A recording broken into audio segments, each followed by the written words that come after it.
Good morning. My name is Rafael Carmona, Vice President of the Grand Campus African Peoples Association Club.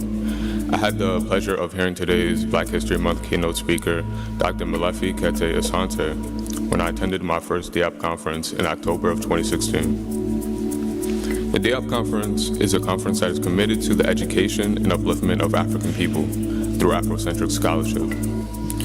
This conference made me feel like I was in a different world, an escape from harsh reality. I witnessed a utopia of beautiful, educated African people, united with pride in their heritage and knowledge of self. Dr. Asante and his peers had made me think about the idea of Sankofa. Sankofa means to go back and get it. If we don't go back and reclaim our history to teach the next generation, then our history will be rewritten and gone forever. Dr. Asante is an activist, intellectual, who is the president of the Molefi Kete Asante Institute for Afrocentric Studies, professor and chair of the Department of Afroecology and African American Studies at Temple University in Philadelphia. He is one of the most prolific African scholars that has published 83 books, more than 500 articles, and is one of the most quoted living African authors, as well as one of the most distinguished thinkers in the African world. His works on African language, African history, multiculturalism, human culture, and philosophy have been cited and reviewed by many journals.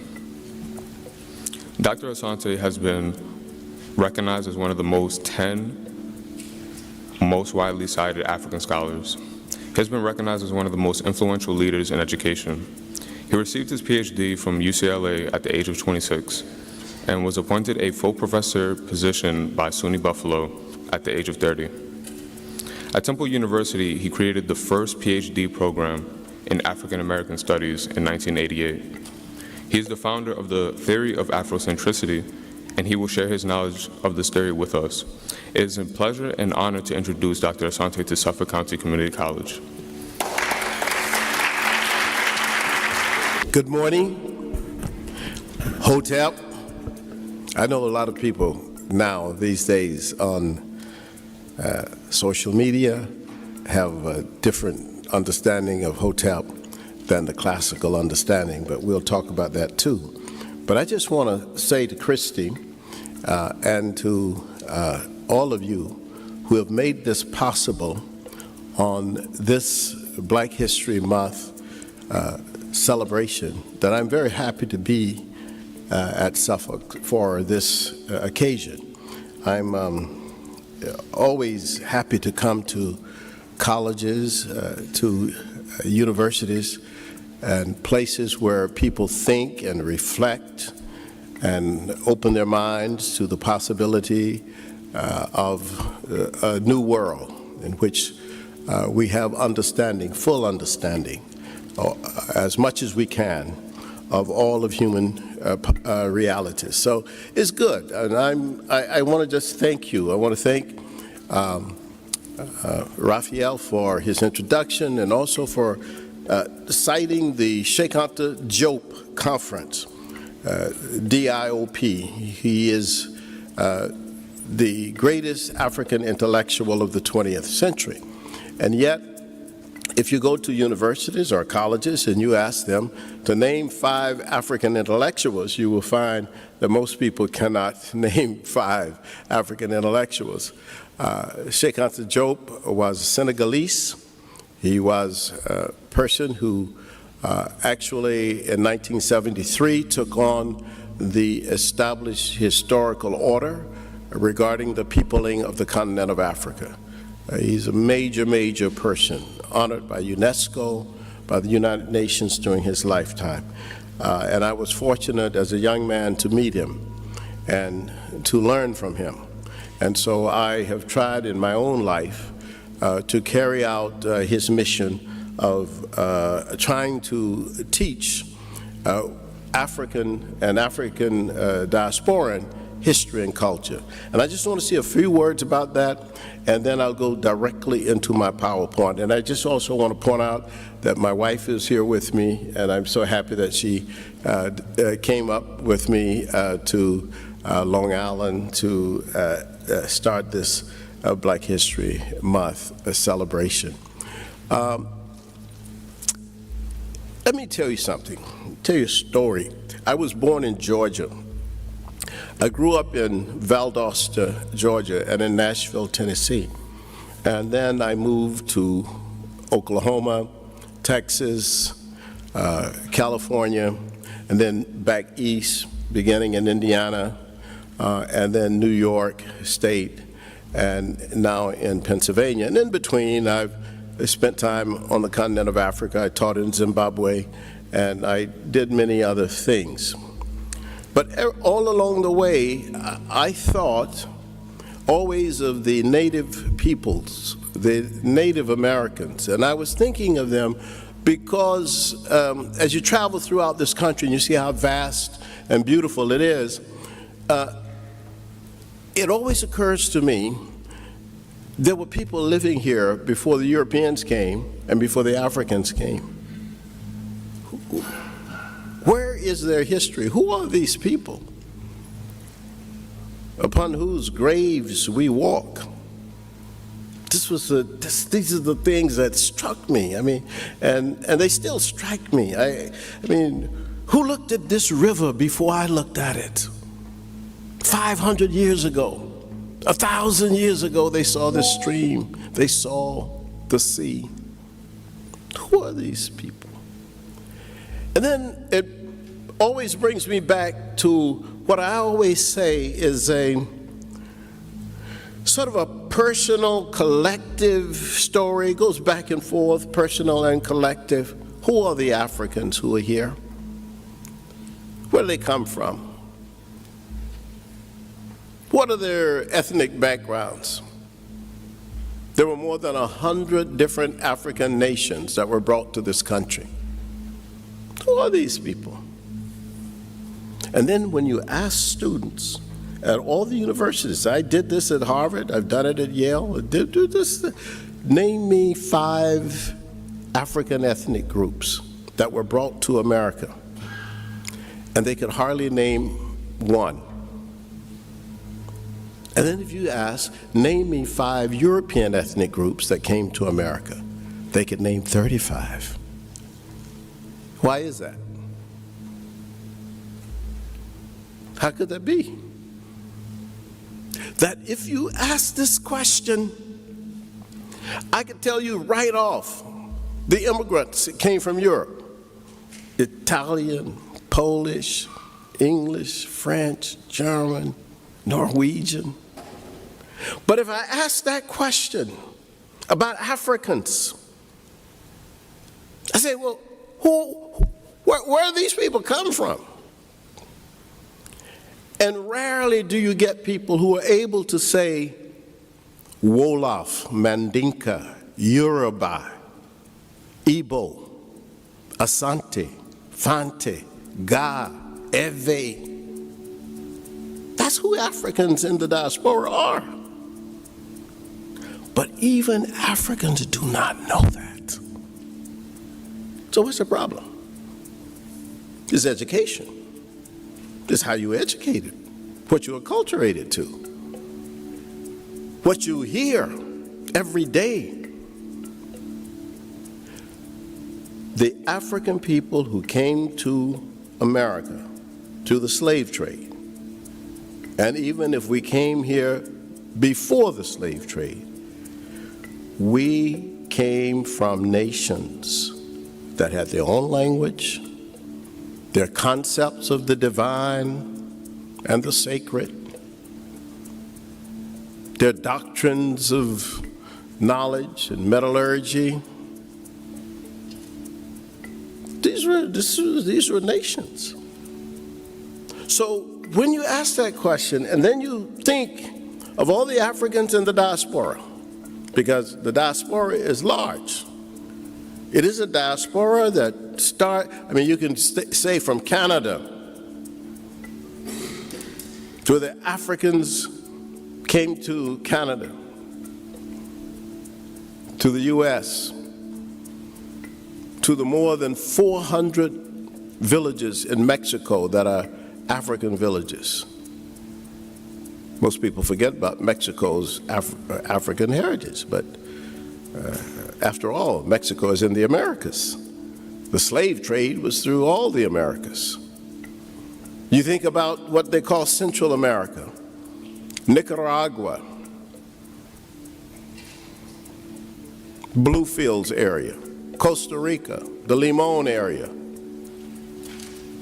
Panama, all of it. Guyana in South America, Colombia, Peru, Ecuador, and the largest of them all, Brazil, with 100 million Africans. That's twice as many as are in this country. So you ask yourself, what happened? You see? Why is it that the people among whom we live don't know and we don't know? You know what? We're educated. But if our education doesn't at least let us know our current realities, we are really miseducated. And our orientations are wrong. So When I developed Afrocentricity, I was teaching at the State University of New York in Buffalo. And it was the winter of 1977, one of the worst winters in Buffalo. We had a blizzard, a major blizzard that lasted for about 5 days in Buffalo. And I started reflecting and thinking about the condition of African people and about the knowledge about African people in America. And it occurred to me that one of the things that is fundamental is that when we were taken from the continent of Africa and brought here on the slave ships, we were taken off of all of our terms. Here's what I mean. To a large extent, we lost our religion. We lost much of our language.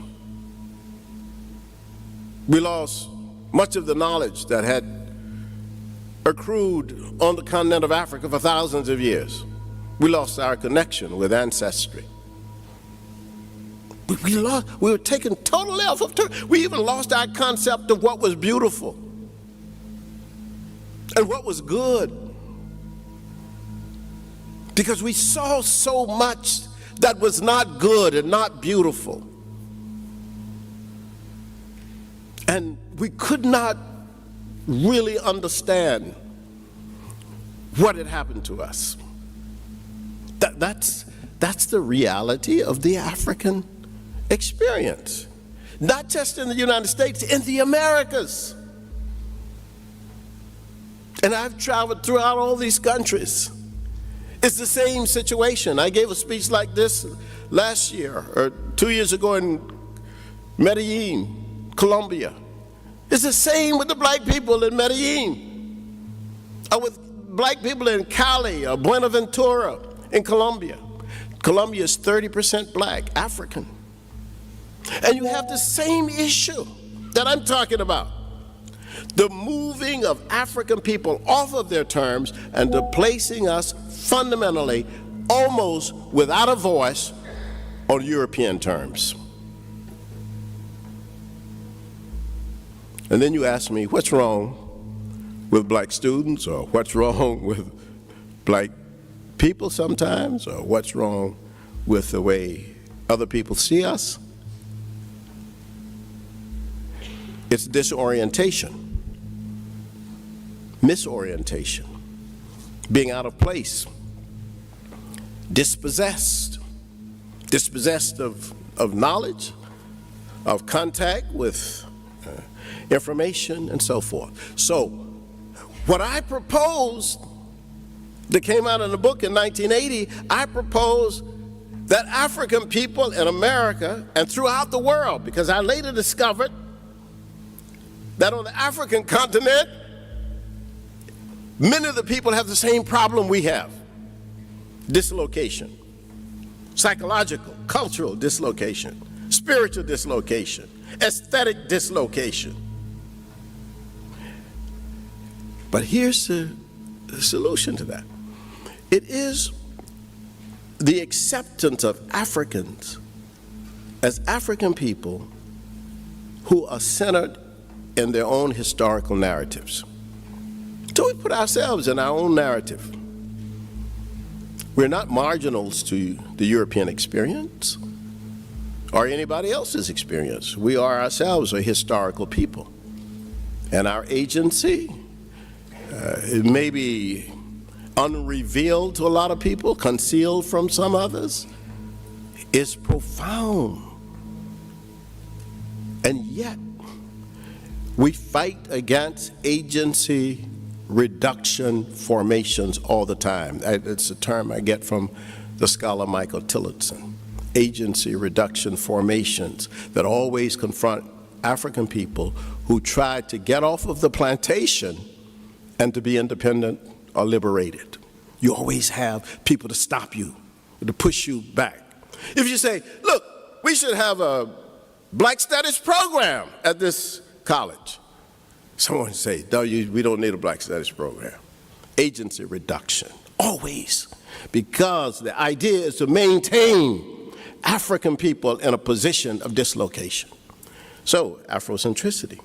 Now, Afrocentricity is the idea that African people must view themselves and must be viewed in a historical context as centered within the framework of their own realities and experiences. That is all it is. It's a simple idea. It's not against anybody. There are a lot of people against Afrocentricity, but I'll tell you about that in a minute. But it's not against anybody. It is for an understanding of African people, just as we would want an understanding of all people. It doesn't deny anybody anything. So I start with the pyramids. Now, why do I start with the pyramids? If I were to ask you about American education, I would say, how does American education form its curriculum? How do we start? Where do we start? Most people will say Greece, and it's true. Almost every subject harks back to the Greeks, or there's some Greek at the entrance to everything, even the theater. You see? I mean, all that. We say, well, the Greeks did this and the Greeks did that. But it's always people who do not truly and fully understand history that would give us these answers, you see? And I'm not going to contest them now, but I will talk about them a little bit later. But here's the problem. We start with a discussion of Homer, the Greek writer, and the Iliad, the Odyssey. We start with Homer. That's almost the beginning of Western education. You start with Homer. But when did Homer live? This is a chronological question. What is the period of Homer's existence? When did Homer write? And if you think about it, if you've been in some of the classes of your professors, these professors who are here and studied at great universities, they would tell you that Homer lived around 800 years before the Christian era. That's 800 years before Christ. This is the period of Homer. 800 years before Homer, before Christ. But when were the pyramids built? The pyramid age starts 2,000 years before Homer. You think about that. We start our education, our curriculum, with a discussion of Homer and the Greeks and the Iliad, Troy and Helen, Achilles. Why don't we start with the pyramids?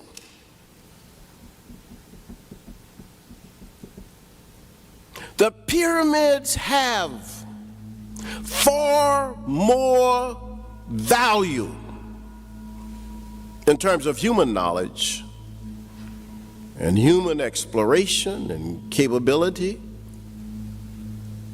than the Iliad.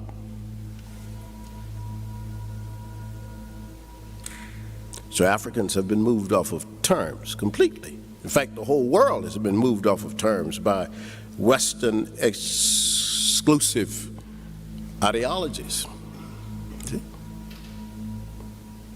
2,800 years before Christ, 2,000 years before Homer, black people built the pyramids in Africa. No pyramids built anywhere else at that time. 106 pyramids built in Kemet that the Greeks later called Egypt, 700 pyramids built in Sudan, in Nubia. This is a historical fact. It's a fact. But it doesn't figure in my elementary education. It didn't figure in my high school education. And when I went to community college in Texas, it didn't figure in my community college education. And when I finished UCLA, it didn't figure in my graduate education. So how did I get this information? I had to be a guerrilla. I had to find the information wherever I could. And then I had to organize it and put it together. And that's why I write so much. There's so much to say that has not been said, and there's so much to refute that has been said. You can't claim that Africa is a continent of darkness when Africa gave the world its first light. When all humanity is from the continent of Africa, the origin of the human race is Africa. All 7 billion people in the world today can trace their ancestry to the continent. They're through DNA. That's a fact. It's a scientific fact. Early civilizations are Nile Valley civilizations. It's a historical fact. The origin of writing in Kemet. And this is long before the Arabs came to Egypt. The Arabs got to Egypt in the 7th century AD, this era, Christian era, 639 AD is when General El-Az came from Arabia into Egypt, into Africa. And then we get, of course, the occupation of the army and, of course, the invasion of Arabs into Africa. That's not 700 BC. That's not 2700 BC. That's 7th century Christian era. Africa is a black continent. There's always been a black continent. The ancient black people still live in Libya. It's always been. And Egypt is the same way. I see them when I go there. I'm going there again this year. I've been there about 16 times. The same. So when you raise these questions and you look at this, you ask yourself, so what do they teach us, the pyramids? And they taught us a lot about astronomy. They taught us a lot about construction, masonry. They taught us a lot about biology, because the mummification of the kings that went into the pyramids was an extensive laboratory, you see, of knowledge. So Afrocentricity, I start there. That's my fundamental start. So this paradigm seeks to locate or relocate African phenomena, things that Africans do, all African experiences, within the context of African agency. That we're not just observers to history, we do things, we have done things. And so that's the beginning of that.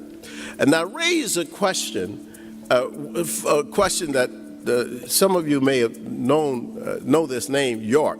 But I asked the question, who was York? Just as an example, right? Who was York? And when you ask that question, people say, well, which York? What York, right? And you say, the York that went, traveled across the continent with Lewis and Clark. So I didn't know there was a York. York figures big in this exploration of the North American continent with Lewis and Clark. He was an African who went with them. 2 white guys, this black guy, York.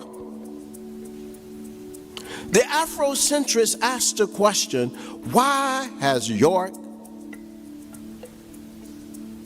been lost? See, this is an Afrocentric question. For me, as an African intellectual and scholar, when I read the story of Lewis and Clark and I read all those exploits of York,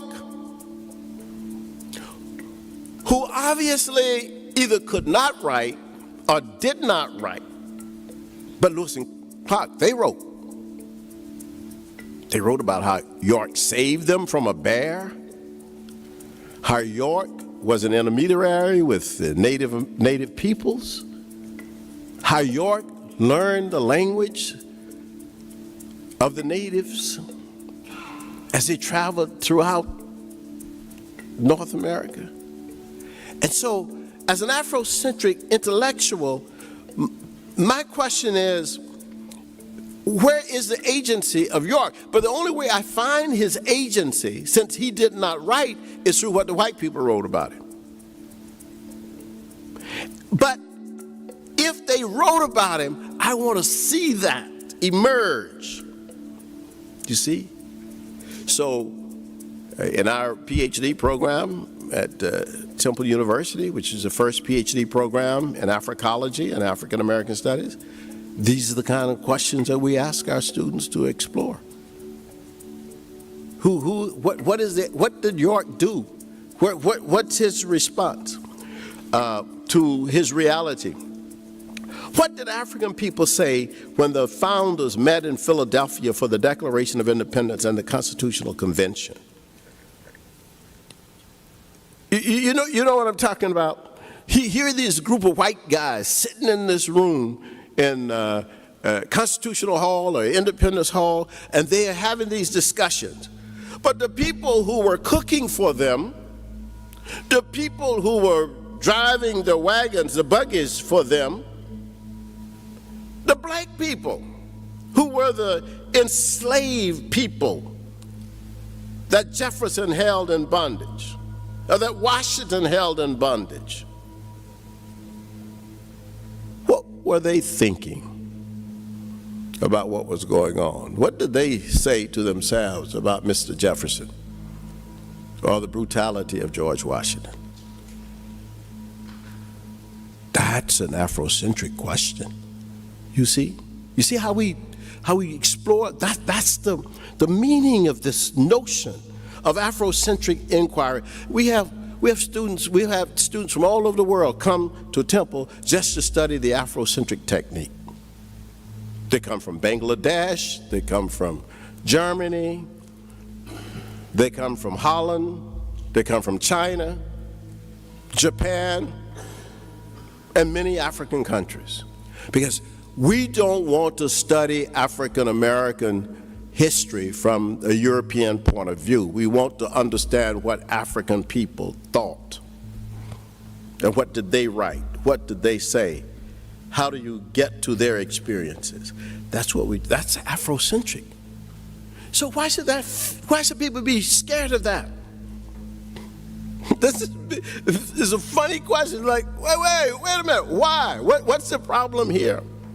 And remember, they're not just white people who are scared of it. They're black people who are scared of it. They say, oh, that Molefi Asante is an Afrocentrist, and I'm not that.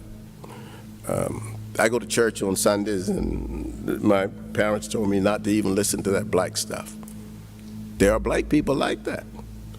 And you wonder why. It's education. It's a lack of education. It's miseducation. How many American athletes are at the Winter Olympics in Pyeongchang? There are 244. Why did the Fox News executive vice president John Moody say that the U.S. Olympics Committee seemed to want a team that was darker, gayer, and different? And then I asked myself, how many black people on the team? There are 244. You know how many black people on the team? 10. You know how many expressly gay people on the team? 2. What's his problem? How does he come to see this as a big problem that the American team at the Winter Olympics is, you know, and I guess it's different. I didn't even ask what he meant by different unless he just meant the Asians. But it's a crazy, crazy world because there are people who have this tunnel vision about human reality. That's John Moody, the executive from Fox. Now, there's another term that, as I'm talking about Afrocentricity, let me just mention this term, Africanity.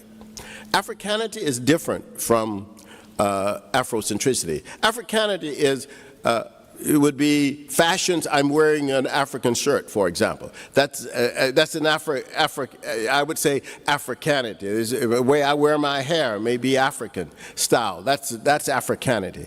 Africanity does not mean that you are conscious.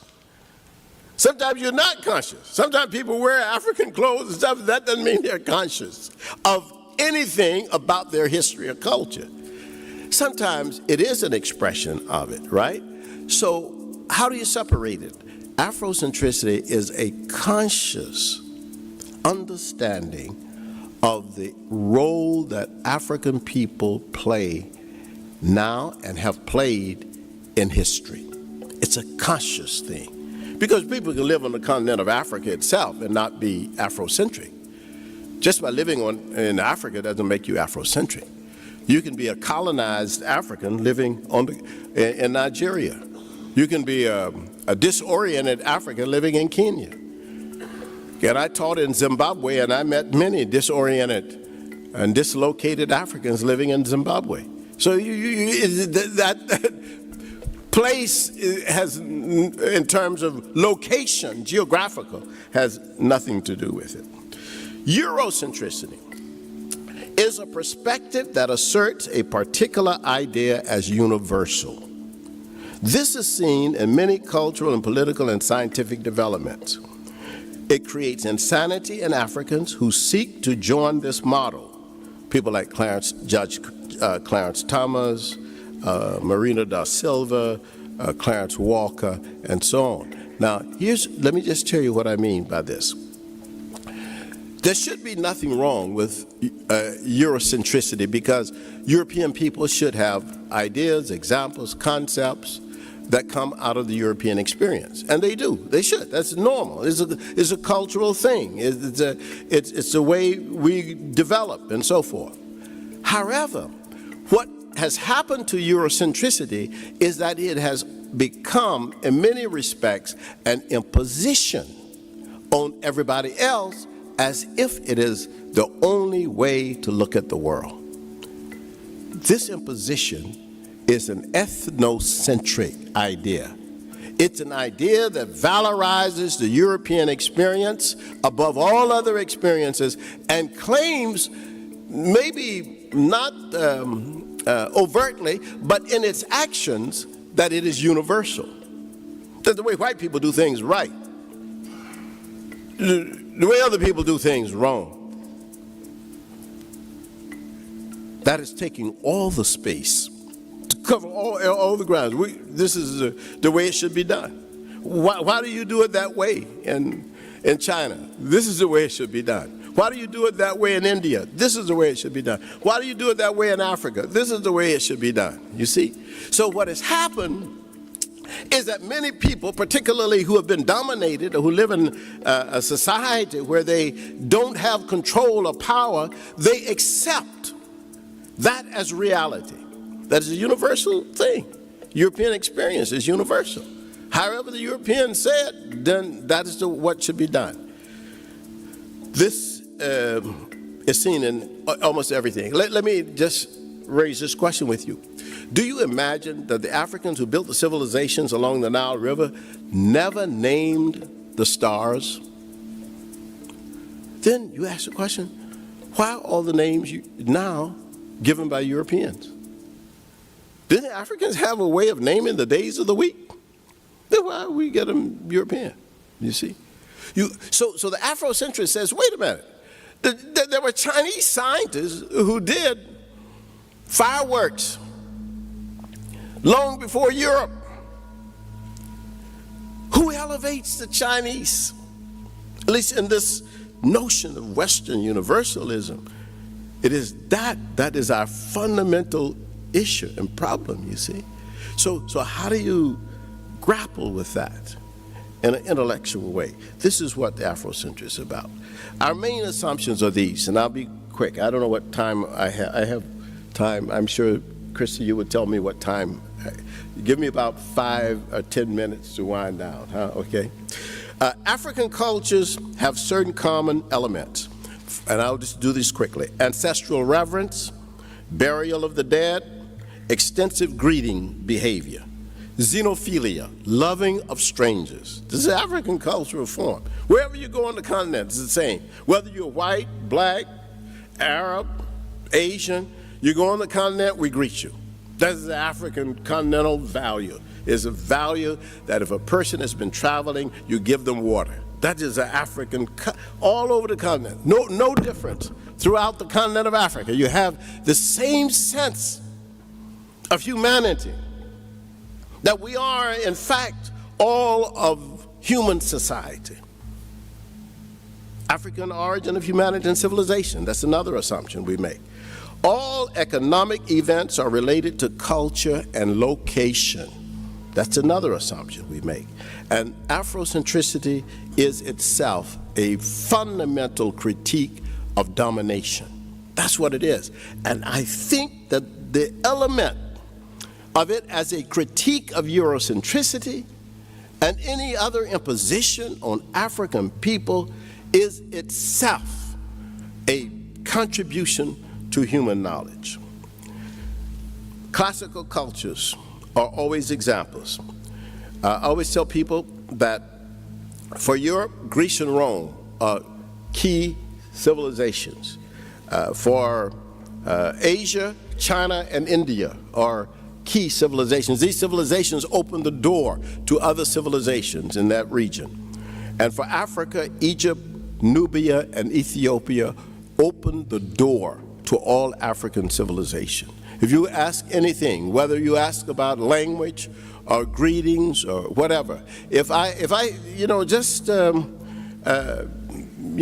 introduce you to this notion of Hotep, which is a word that comes from those of us who teach the ancient language of Kemet.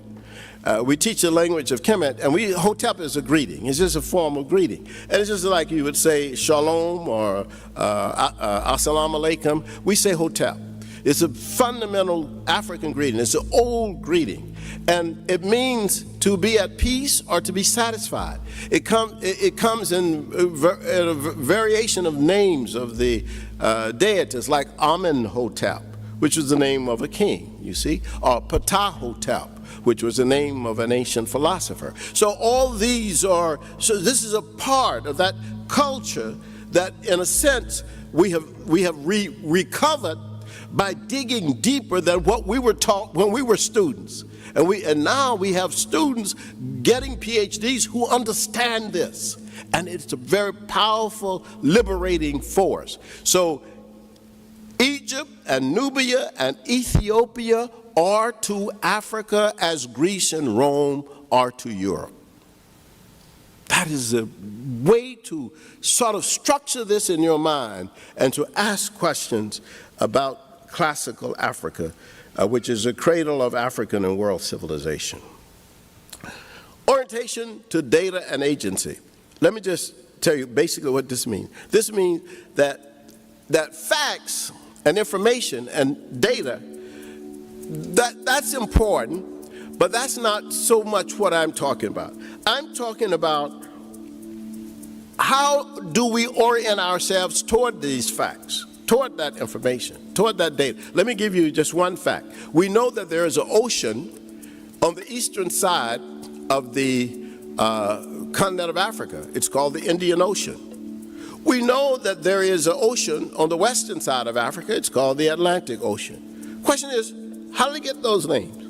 Africa is the largest continent facing both oceans. It used to be, the one on the east used to be called the Ethiopian Ocean.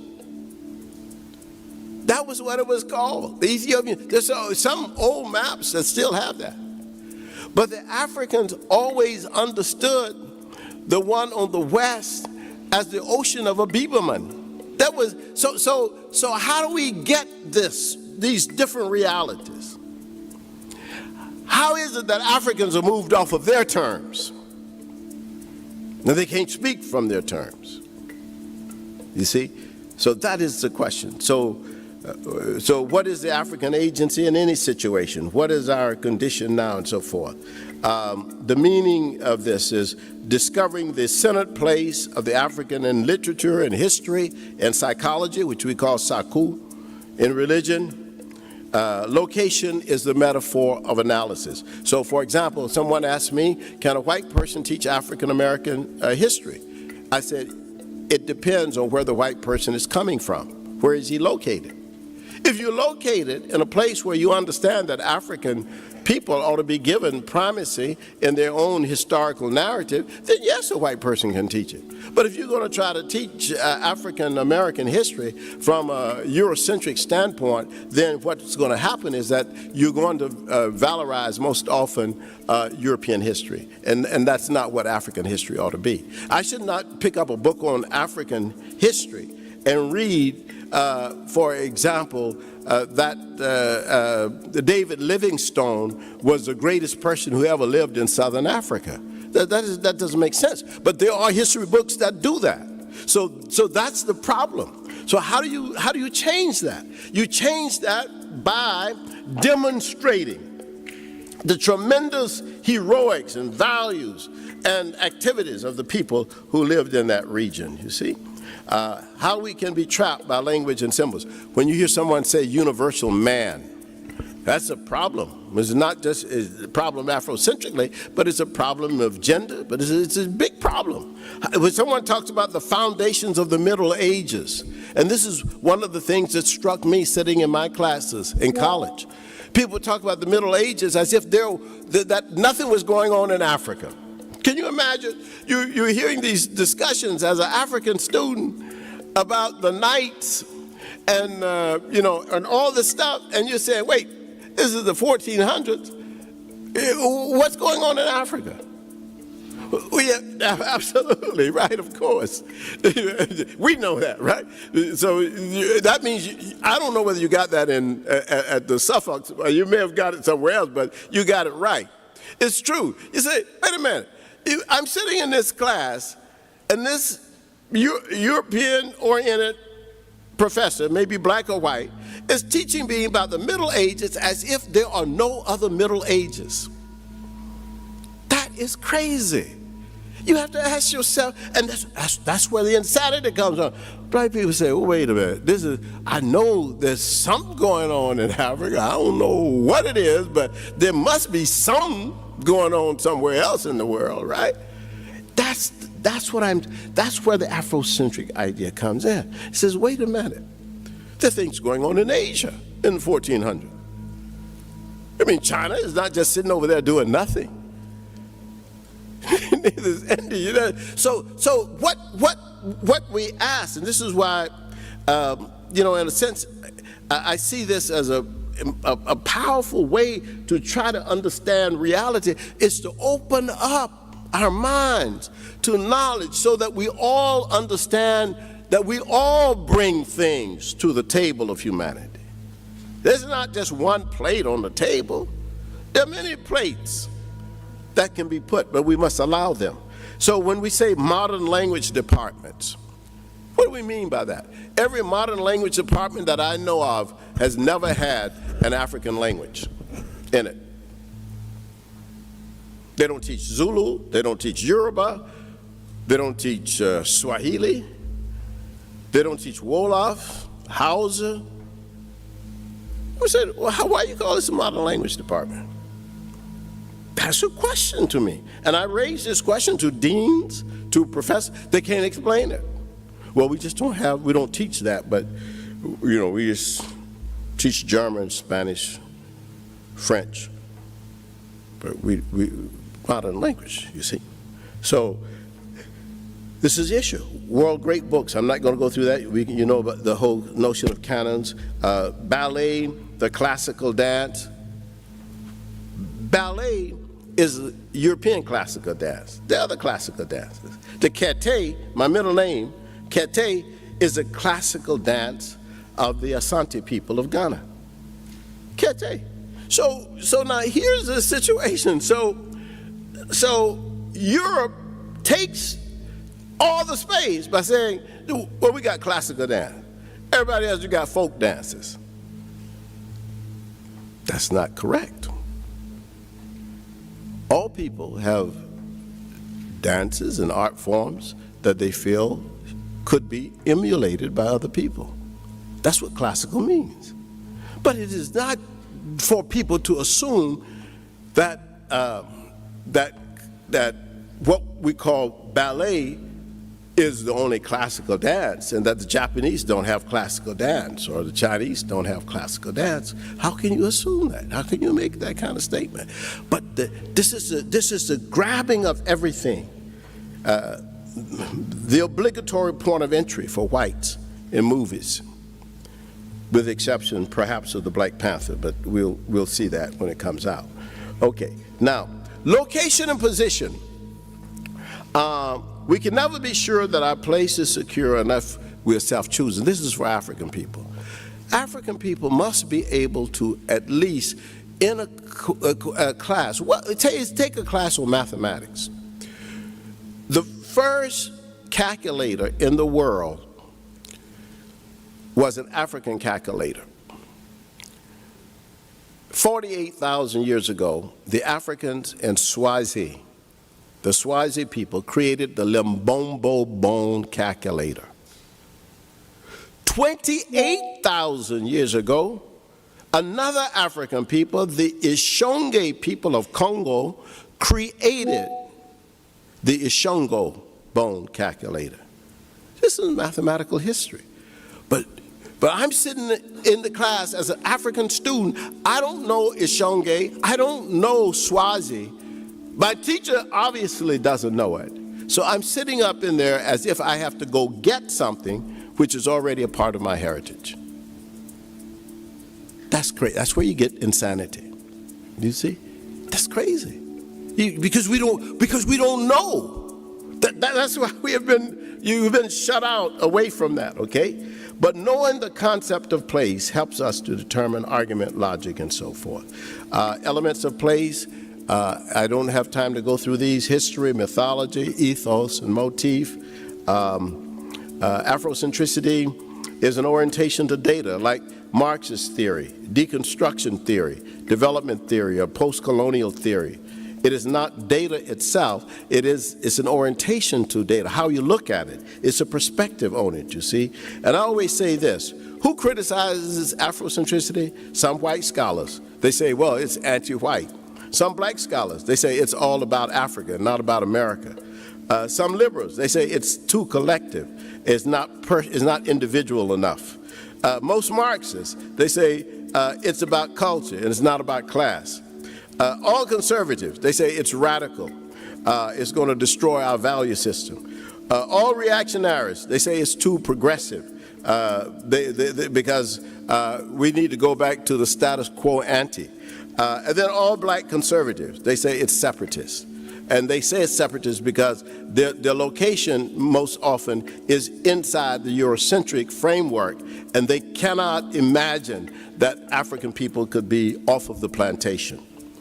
So it's normally criticized because it's a new departure in analysis. It is at the intersection of race, sex, class, and culture in contemporary American society, and it insists that human values must not be neutral, but vigorously anti-racist and anti-sexist. It insists on putting the African interest in the center of the narrative. All language reflects the ruling classes in America. Good English is never that spoken by African Americans or Korean Americans. This is not a matter of ethnicity, but of cultural origin. African language is the creativity of American speech. And I always say this, that I believe that the most fundamental contribution that African Americans have made to this society, well, there are two really: music and speech. because it's in those categories that you see the creativity of all these 100 different African ethnic groups coming together and being able to speak with each other, because the Igbo and the Yoruba and the Wolof and the Asante do not speak the same languages. And yet when we came together in America, we had to learn to understand each other, and then we had to learn to speak to the European overseer. That's just like if you had French, Swedish, Polish, German, and Italians on a plantation, and their overseer was a Chinese. And they have to learn to speak with each other, and then they have to learn to speak with the Chinese. That was what confronted Africans when we came to this continent. Power determines the condition for interpretation of reality. Buffalo Soldiers in the American West, I always talk about the Buffalo Soldiers because even though that was, they were important for the Civil War, they were used for purposes of fighting with the native peoples. Crispus Attucks, who was the first person to die in the Boston Massacre, this black man, Crispus Attucks, was supporting the Americans, but there were black people, more than 3,000, who fought on the side of the British, who fought as loyalists to the government of Britain against the American colonists. And those black people were rescued in New York City and taken to Halifax, Nova Scotia. They're still up there, some of the descendants. And then the Alamo, this is talking about history and power. The Alamo, when it was seized in 1835 by the Texans, it was Mexico. That was Mexico property. It was not American property they seized. And then, of course, then it was retaken by the Mexicans under Santa Anna. And then, of course, in 1836, you get the settlers under Sam Houston fighting to take it back. But Mexico, I mean, can you imagine Mexico lost in the war with the U.S.? It lost almost half of its territory. I mean, Texas was Mexico. New Mexico was Mexico. Arizona was Mexico. California was Mexico. All this was Mexican territory, which was lost to the United States. And the United States, of course, invaded and took over their territory. Until the lion learns to write, the hunter will always be a hero.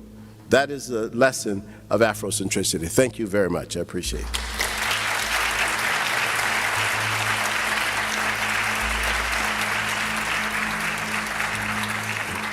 I understand there are time for questions or comments. Greetings. Greetings. I'm over here. All right. Okay, good. Thank you. First, I'd like to welcome you and your wife to Long Island, Suffolk County Community College. Actually, you've been in our discussions for probably over 20 years. I would like to say hello to your wife because I know we used to talk a lot. Thank you. So I want to say in Suffolk County Community College language, Hotep. Hotep, Yom Hotep. My question to you is, can you spend a little bit of time, I think you did, but I want to ask you in terms of education. The education that we're teaching our kids is a mono education, but yet the students are multicultural. Can a mono education actually work for a multicultural population? No. I'm sorry to be so sharp on that, but you cannot have a monocultural educational system when you got a multicultural educational body. That does not make any sense. It is domination, it is hegemony, it is an imposition on other people, and I think that the best way to contemplate any kind of educational experience in this country, which is multicultural and will be multicultural for the foreseeable future, regardless of what Trump does and what he thinks. It's a multicultural country. And if you got a multicultural country, you've got to figure out how to teach in a way that does not negate the cultural experiences of the other person sitting in the classroom. You got to do that. It's fundamental. Thank you. Thank you, sir. Thank you, Molefi Asante, for coming to Suffolk to speak. I had two questions. Well, I had. The first one was about language and education. You answered the first one. My second question is, how do I engage my peers in political thought that's more Afrocentric and not the Eurocentric? Thank you very much for asking that question. I know him. He's the guy who walked me over here to the building. Thank you, Victor. Here's how you do it. I think at least one of the ways that you can do it in terms of engaging your peers. I had a good friend. He is a historical personality, Kwame Ture, who used to give one answer to that question over and over again. He says, you must organize. Organize, organize. That's the solution to working with your peers. Now, there are a number of organizations that I would certainly hope you would be interested in, and I can share that with you later, but the Afrocentricity International is an organization that has chapters around the world. It's based on the principles that were established by Marcus Garvey of having chapters in every city or town or community of people who are engaged in the process of having some Afrocentric understanding. They study books and articles that are written by people who want to bring about what is called an African Renaissance, a renaissance of thinking on the part of African people. Renaissance is not the African word, but it was a word that was used in 1948 by Sheikh Anta Diop, and people use it. But a reawakening of African intellectuals and activists toward a conscious approach to science, to math, to culture, and so forth. And we see some good steps already. Internationally, things are happening.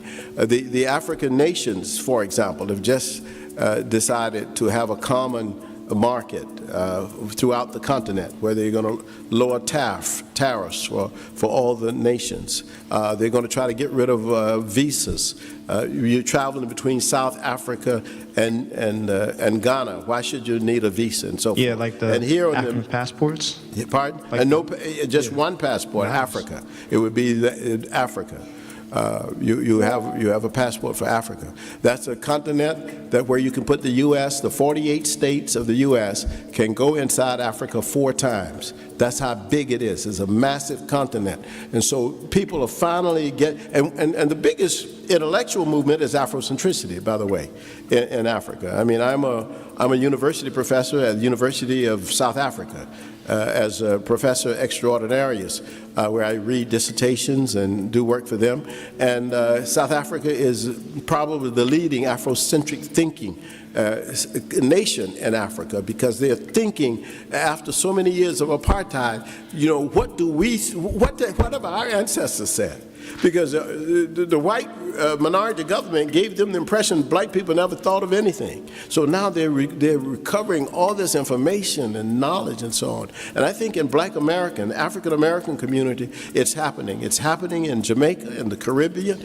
It's an awakening, because people are asking Afrocentric questions, and we should have asked these questions a long time ago, but we're now doing it. But I like the fact that the young people are asking it. If you listen to some of the rap music, you know, they're conscious. There's a lot of conscious people. So this is you know, they could be, and maybe they could be a little more conscious in some ways. But Lamar is trying to do his best, and some other people are trying to do some things. All right. All right. Thank you.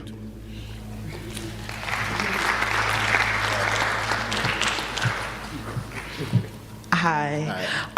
Thank you for coming, and thank you for speaking and like dispelling knowledge. It's always appreciated. So my question is one of practicality, so to speak. How do we take Afrocentricity from a perspective in which we like look at scholarly data, like you were saying, to something that we can apply to our current condition as African Americans?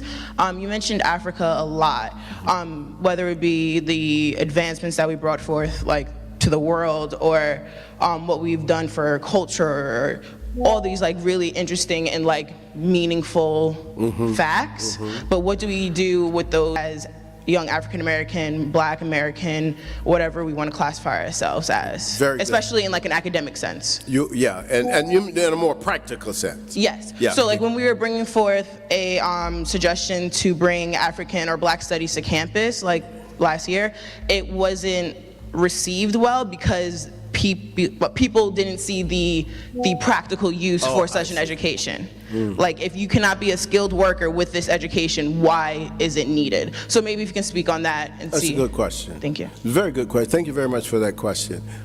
Well, to me, and I've been in education a long time. I mean, I was thinking yesterday, I've been teaching at universities for 45 years. So I have some views on this, and very clearly,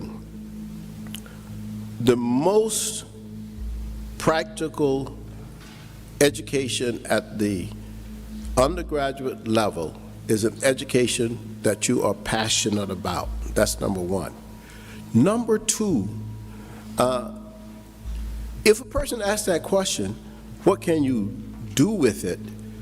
It could be asked of any subject that is not a vocation.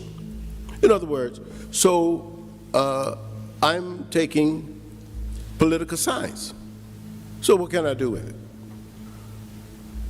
So I'm taking English. So what can I do with it?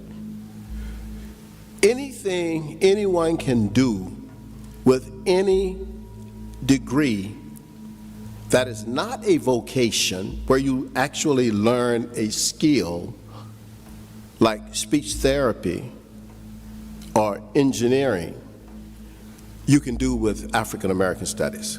There's no difference. Any job they can get, if you are studying sociology, if you're studying sociology, it doesn't make you a better employee than a person who is studying African American studies. They can both get the same job when they get the BA. It's the same. Always what I've seen, the agency reduction for not having Black studies is most often a resource allocation problem. They don't want to take resources from other departments to create a Black studies program. But there's no reason why a college like this should not have 3 or 4 people who are dedicated to African American studies. Why should it? I mean, what is the problem? I don't understand the problem. It's not a problem. It is a will to do it. If a university has a will, one of the most beautiful things, let me just tell you this is a true story. When I first went to Temple to create the PhD program, I was head of the communication department at Buffalo. It was a large department. I was the first African American ever running that department. I ran that department until I got the offer to come to Temple. And the president was Peter Leokoros. He was a second-generation Greek. He said, I want you to come to Temple, and I want you to build the best department of African American studies in the nation, because at a university like this, which we're a big urban university, 35,000 students, at that time 19% African American, he said, we should have the best program. So let's build the best. So his will, the will of your president, I don't know, I don't, Mr. President or Sister President, Miss President, if you were here, I'm not talking about you, I just don't know. But it is the will of the administration, working with the deans and working with the faculty to make this happen. It could happen anytime. So I'm sorry to take so long to answer. No, that's fine. I like it. Thank you. I have another question. It's more so agree or disagree type of situation. Okay. So from the little studies I've done, not like a scholar or anything yet, but it's speaking into existence, right? The way I view this, and definitely in an academic sense, that our education from K through practically now, when it comes to perspective and theory-based education, it has a purpose of building an individual from the inside out. So what we learn and what we digest in these books, and if it comes from a perspective that does not include our greatness, we are then not great, because we're kind of Invisible. and behind the 8 ball in every sense of that Yes, phrase. of course. So when you're speaking of the importance of Afrocentricity, I just want everyone to leave with that. But do you agree with that? I agree with that. Okay. Sure, absolutely. You should be planning to go to Temple. Yeah. Any other questions? Thank y'all very much.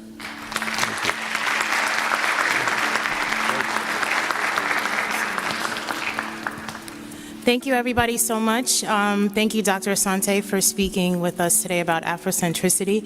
Please leave the surveys with the person that's standing by the door on your way out.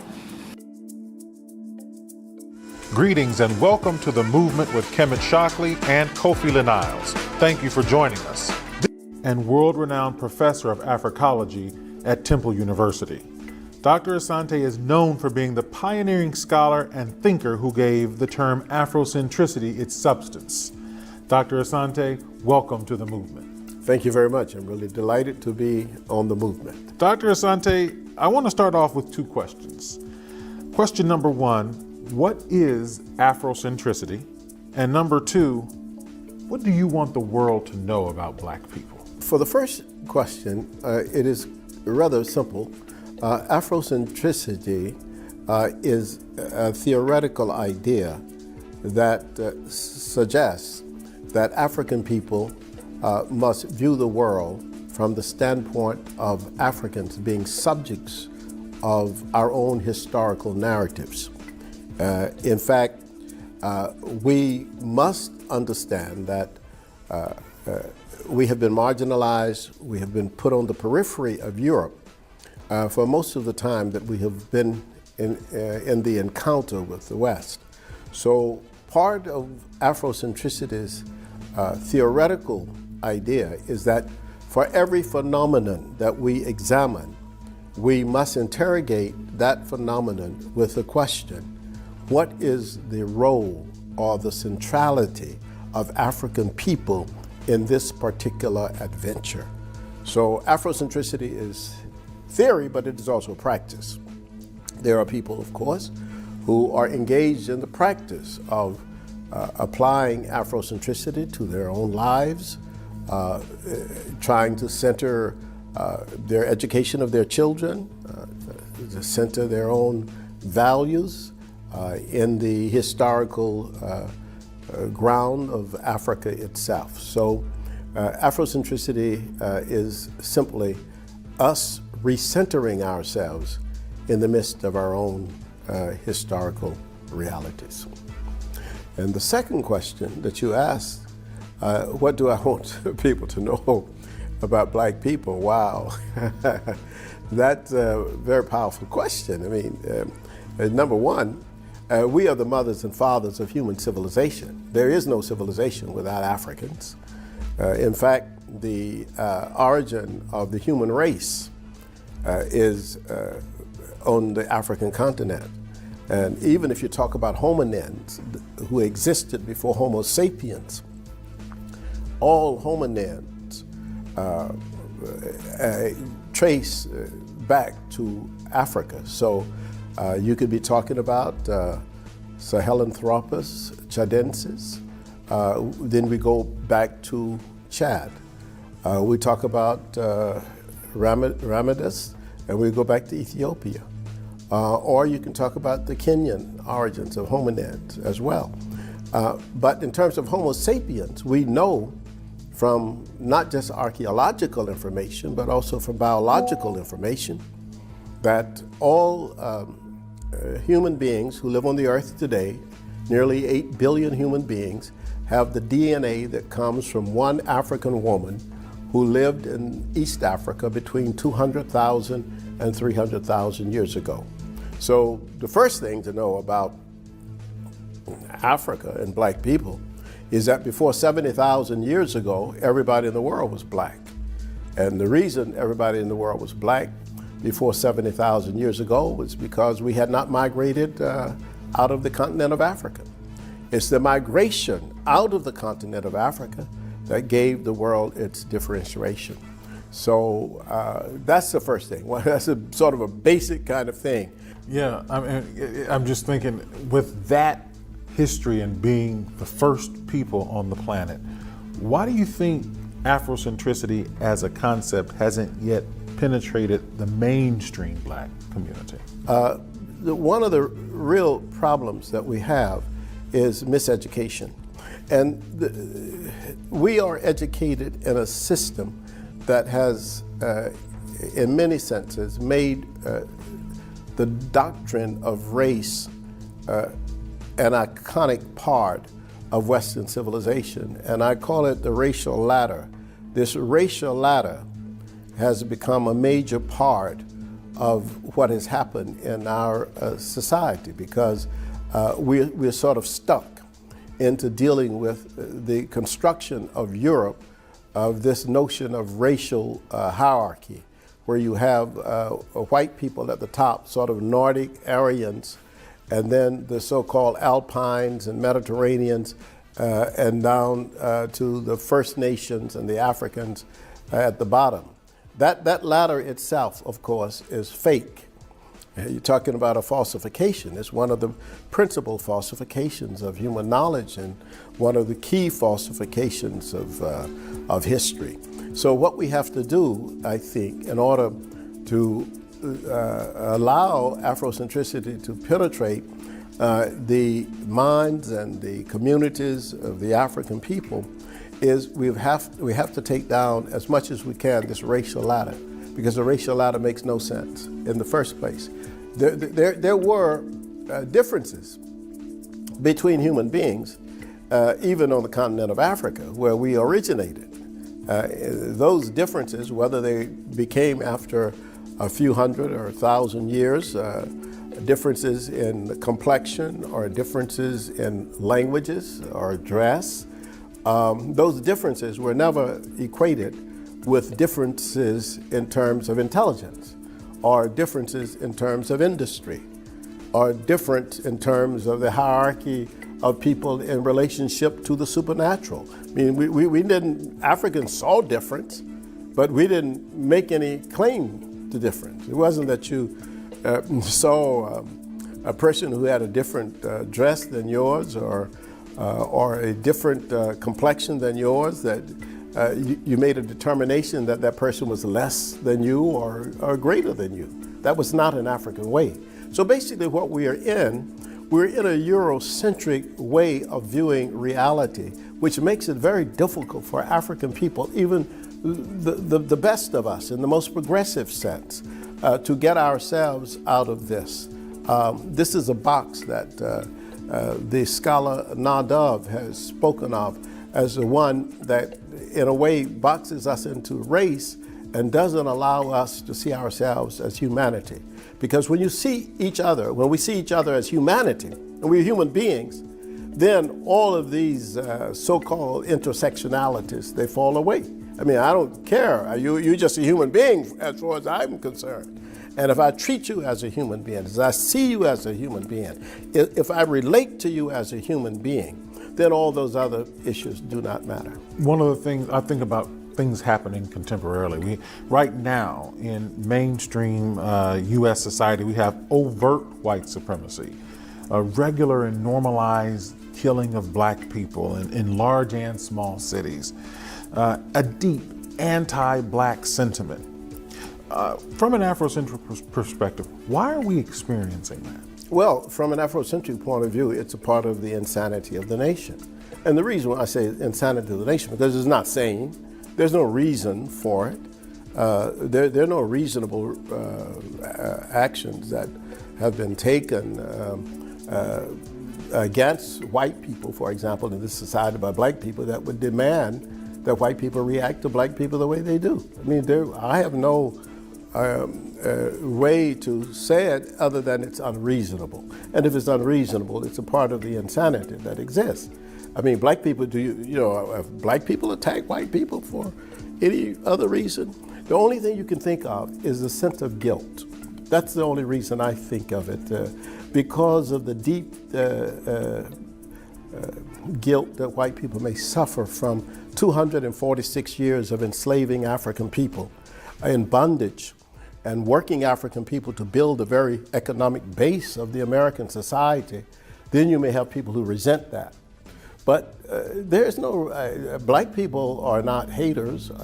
There's not, I mean, if you start thinking, for example, in terms of what you call the overt racism, or the notion of white domination, even the government of the United States of America cannot find 10, probably not even 5, probably not even 1 black organization that is organized to attack white people violently. There's not one. They can't even think of it. There's no possibility. The FBI, but there are thousands of white militias who have white racial animosity toward black people. So, well, the answer I told you was insanity. That's the only reason I can think of it. It's unreasonable. But if you ask why the insanity, I think there is what one of my colleagues, white colleagues, once said. He said there is a fear of blackness in the American society. But where does this fear come from? It's an irrational fear. You know, if anything, and Tommy Curry has pointed this out, certainly in his works, I mean, if anything, in the American society, black people have been some of the most nonviolent people. In fact, the image of black people as being violent did not occur too long after the Civil War had ended. Before the Civil War, people used to consider black people where they were docile. We were docile, we were lazy, we didn't think about anything but sex and dancing and joy. We were all free. But then as black people gained independence and freedom, then there was a fear. And this is what created, of course, the great attacks on black people in the South, where I came from, where you would have this incredible assault on black people who decided to vote. If you decided to vote in my state of Georgia, your house would be burned down. But why? What is the reason for this? There's no negativity that black people brought to this situation. It was we were the victims of it. Black people were the victims of lynching. But black people didn't lynch white people. So what I am saying to you about this, and I hope I'm touching at least some of the questions that you've raised, is that what happened in the American society cannot be explained except within the context of race. I think that white people have themselves accepted this notion that they created, which is a false notion, this racial ladder notion that white people are better than black people. That's a false notion, but they created it. And so you have to operate on it. So when the police sees a young black man, if in the police's head, if the police is white, if in his or her head they have this notion of racial classification, if you are black, you are this, and that, then of course the black people will be, we're victims, we become targets, you see? But there's no violent reason in the sense that black people are not attacking white people. I mean, you're just jogging down the road, but you're black. And black, of course, considered less by the racial ladder. So the racial ladder itself, to me, the racial ideology, the notion, sometimes we say race is a social construct, but it's also, as Dove also mentions, it's a cultural construct. And I think that when you say it's a cultural construct, what you're saying is that it is baked into the system. So that if you are at a university, it's baked into the system, because the system is racist, it's baked into the system that black studies should not get as much money as white studies. That's just baked in the system. The system is a racial ladder, you see? Black people should not be promoted for the same production as white people are promoted for, at the same level. It should not happen, because the racial ladder says that you are less than. And when you, of course, are a black person and you defy that, then of course you become militant. something's wrong with you. You're not on that ladder. You are not only that, you are superior to the white people in terms of the way they estimate what's superior and what is inferior, you see? So that creates insanity. That's the problem. It is not a problem of blackness. Blackness is natural. And whiteness, the way white people are, is they have, of course, evolved from Africans, just like the Asians have evolved from Africans. The First Nations people have evolved from Africans. We're all Africans. We're all Africans, but we have different historical experiences. And the historical experiences of people create these differences, and I think create our problem.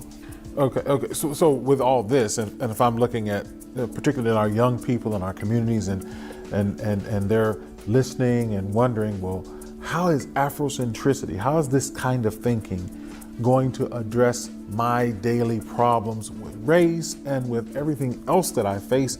Why would I want to adopt an Afrocentric perspective?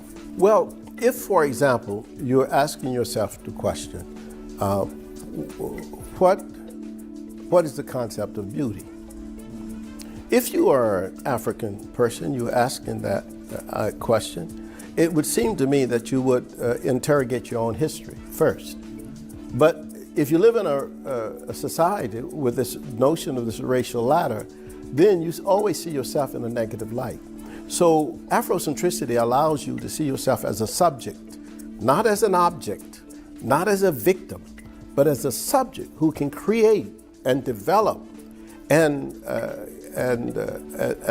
create an environment that will allow you to operate in a very positive light in the world.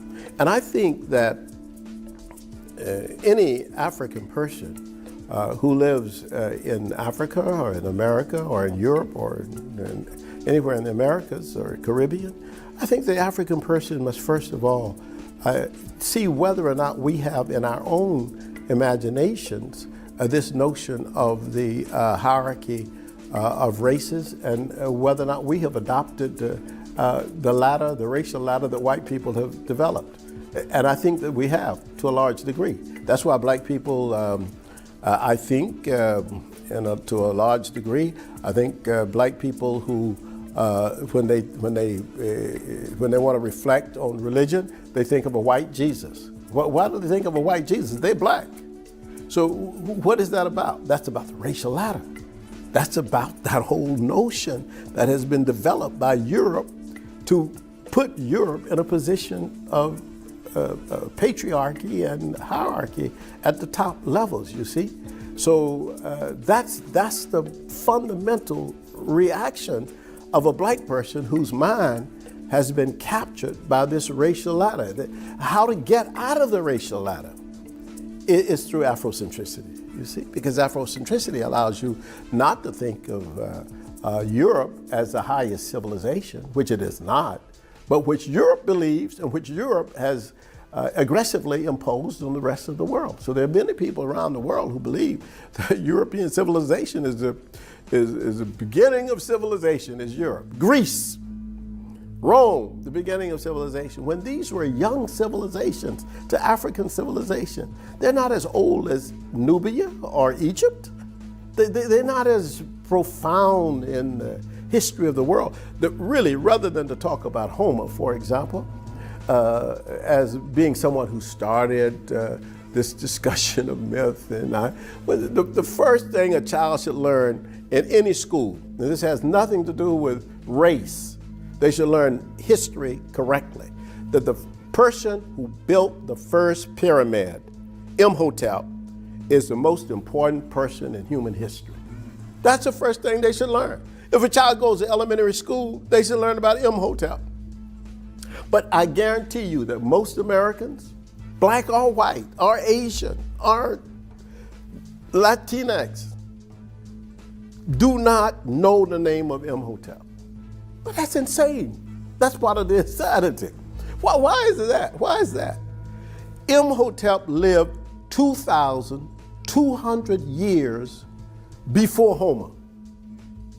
And yet we do not know Imhotep's name, and he built the first of the great pyramids. a black man. Why is it? We don't know, because he's black, he's African. So it seems like, again, you look at the racial ladder, blacks are at the bottom. So how do you explain Imhotep, the builder of the first pyramid? So that's the fundamental problem, you see, that we have to wrestle with, and that's why I call it the falsification, the ladder itself. We say race biologically does not exist because we, number one, all come from Africa. Our DNA goes all the way back to Africa. Whether you're from Chinese or French, your DNA goes back to Africa, right? So biologically, the notion of race is, we're 99.9% the same. So obviously then we got a problem, and that problem is the construction of this ladder that has been created, and we forgot to bring it down. Wow, you mentioned Imhotep and Egyptian and Greece civilizations and things of that nature, and one of the aspects of Afrocentricity is its attempt to correct a historical record.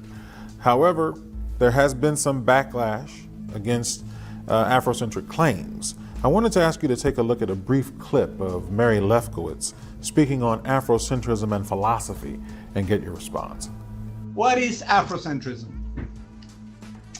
Well, it's a lot of things. The part that I was concerned about was the claim that was made by certain authors that Greek philosophy was stolen from Egypt. And I thought, well, first of all, you can't steal ideas. But secondly, you can't really, well, it wasn't, that's all. There's just no evidence. But then I had to find out why people made that claim, because it didn't come from nowhere. So that got me on a really interesting search.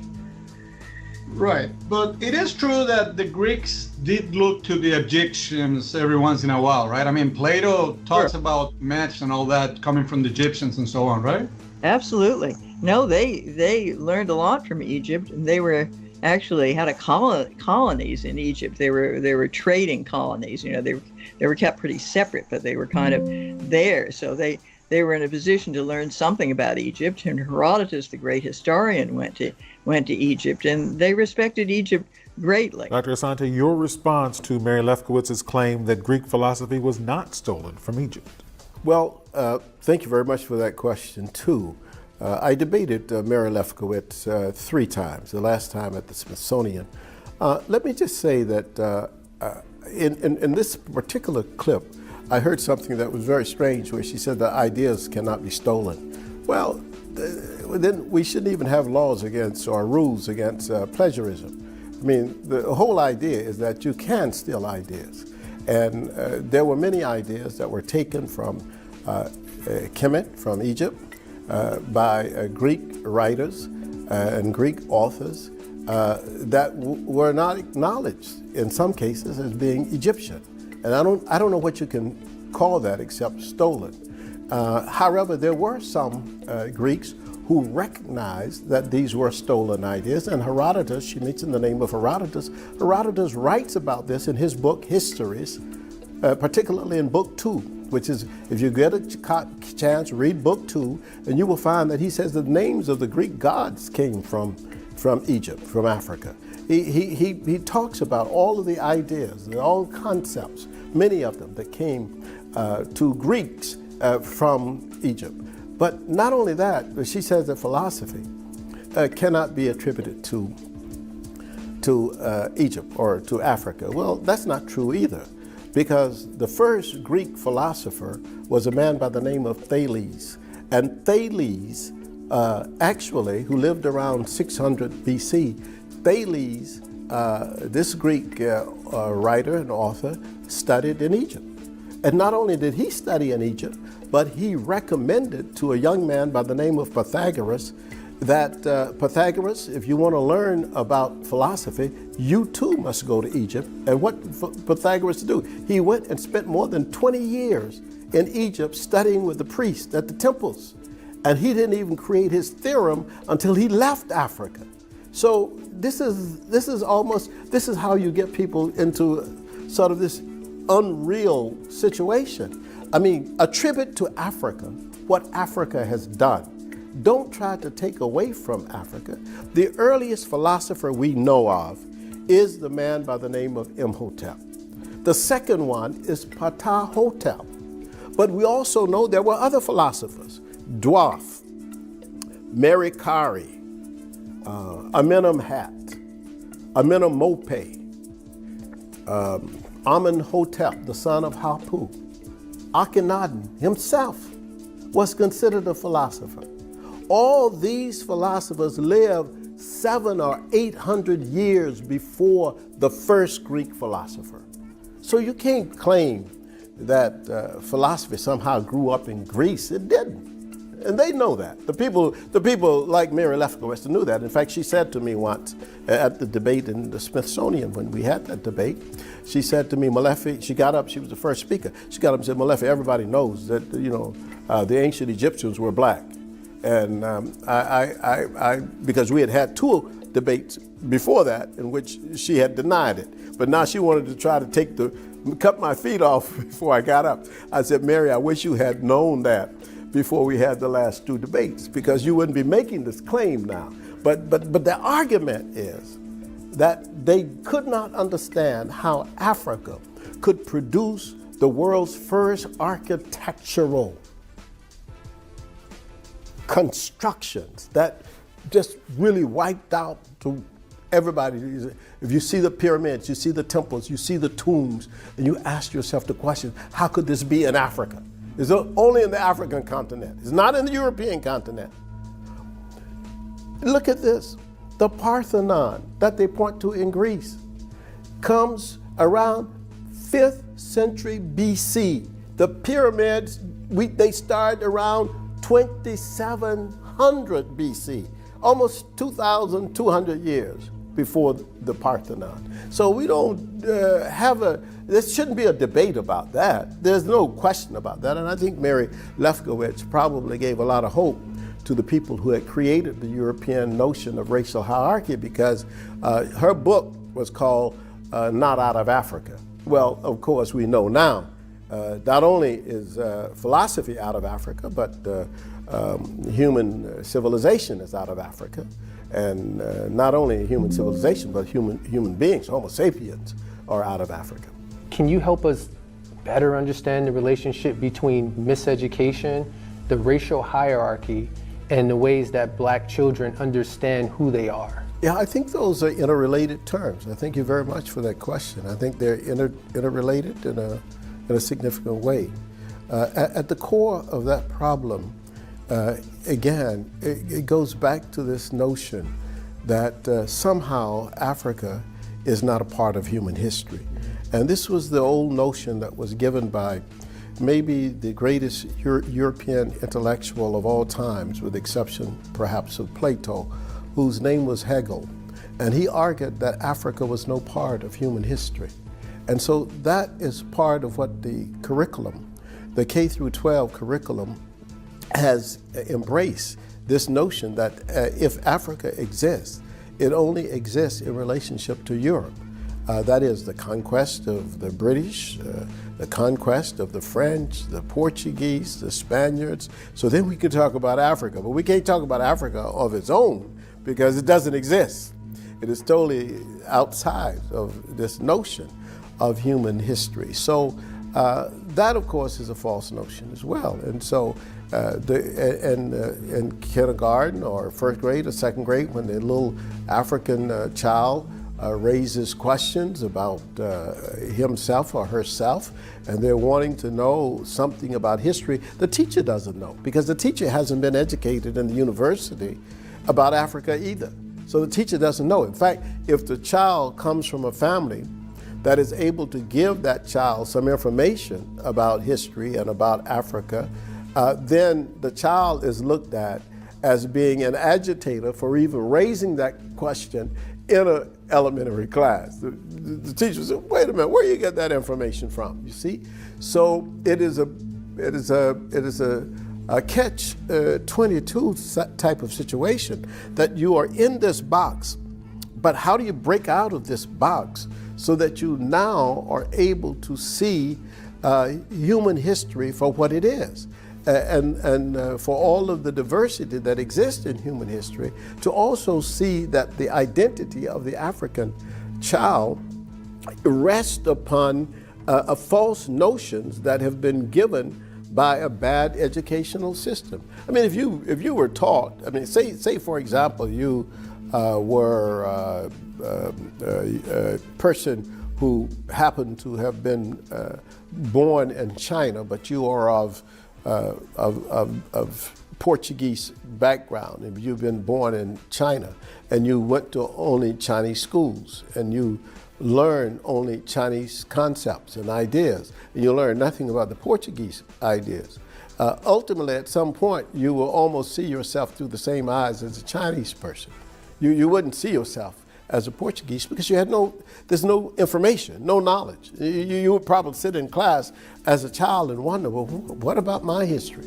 What about the people who came from Portugal? No information. You're just totally lost. And that is basically what happened to the majority of African American children in this society. And it happens not just in this society. In Europe it happens. It happens in South America. It happens in Canada. It happens in Africa itself, where people are educated on the colonial basis, where the colonies, whether they are from France or Britain or whatever, Belgium, they have left their educational systems intact on the African continent, and the Africans carry out these philosophies and these concepts as if they are the Europeans who are doing the teaching, you see? So the children are still lost. So the only way you can do that is to break what I call the Pan-European Academy. You got to break that academy up. And you at least, if you don't break that academy, then you can't break the colonial mentality, the mental destruction that is happening to black minds, or that's happening to white minds. Because white people themselves, that's part of what I call the insanity. They don't know why they hate black people, but they just hate them. So why is that? That's the educational system. You should not be able to go to school from kindergarten to 12th grade and still come out of school as a racist. How can that happen?